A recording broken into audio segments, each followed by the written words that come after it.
Bonjour, voici Love Letter, un jeu de Senji Kanai édité par AEG, ici dans sa version Star Wars. C'est un jeu pour 2 à 4 joueurs. Alors voici les règles du jeu. Bon, ceci dit c'est une version russe, donc je vais plutôt vous les expliquer. C'est un jeu où il y a 16 cartes. Les cartes sont numérotées de 1 à 8. La carte numéro 1 par exemple existe en 5 exemplaires. Lorsque je pose cette carte devant moi, je dois nommer un numéro de 2 à 8 en désignant un joueur. Si ce joueur a une carte avec ce numéro, il est éliminé. Ce qui est le principe du jeu, il faut essayer d'éliminer tous ses adversaires. Nous avons ensuite une autre carte 1, Boba Fett. Alors c'est la même chose, je peux nommer une carte de 2 à 8.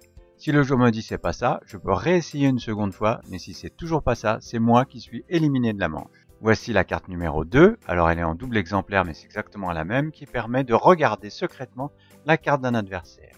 Ensuite vient la carte 3.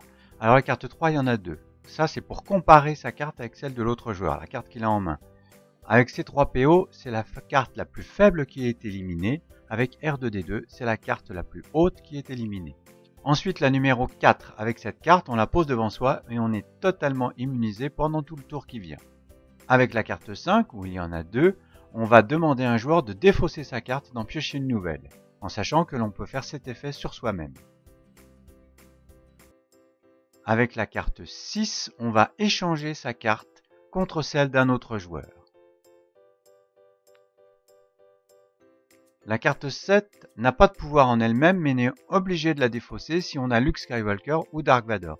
C'est-à-dire si on a une carte numéro 5 ou 6, on est obligé de la défausser.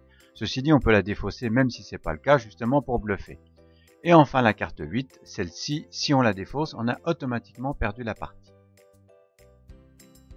Donc au début de la partie, on pioche une carte.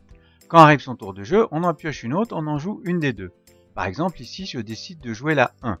Je montre un adversaire, je choisis un chiffre entre 2 et 8, par exemple 3. Ah, il a la 3, il est éliminé et on continue, ainsi de suite. Donc soit tout le monde est éliminé sauf un joueur qui remporte la partie, ou à la fin, une fois que toutes les cartes ont été tirées, s'il y a d'autres joueurs qui restent, on compare la valeur, celui qui a une carte avec la plus forte valeur gagne. Sinon, on additionne toutes les cartes qui sont sur la table et celui qui a le plus haut total gagne et gagne un jeton. Suivant le nombre de joueurs, au bout d'un certain nombre de jetons, on remporte la partie.